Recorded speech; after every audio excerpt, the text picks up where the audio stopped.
Malapit hapon na naman, sakit ng silangan. Lakwat serong mangyan, tuloy ang laban. Riyadh City, June 5, alas 7 ng gabi. Kahit madilim ang paligid, pangarap ko'y di mapapawi.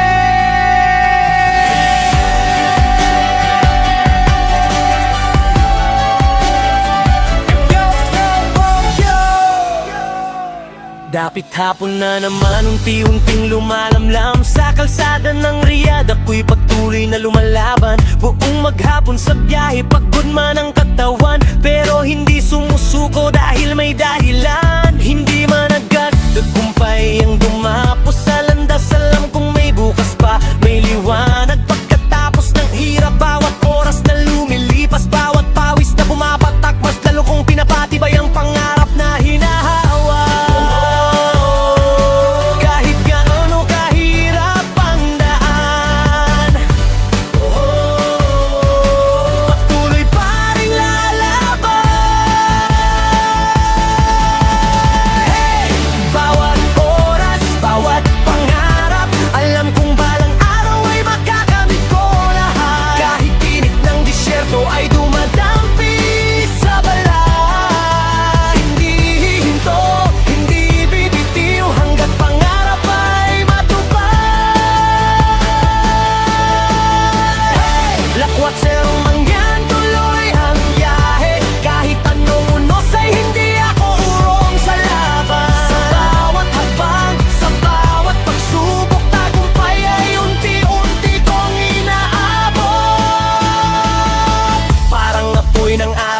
Sumisiklat sa buhangin, ganito rin ang puso ko, hindi kailanman lalamig. Kahit minsan ang pangarap tila malayo sa paningin, patuloy pa rin sa takbo dahil may Diyos naggagabay sa akin. Malayo man sa pamilya,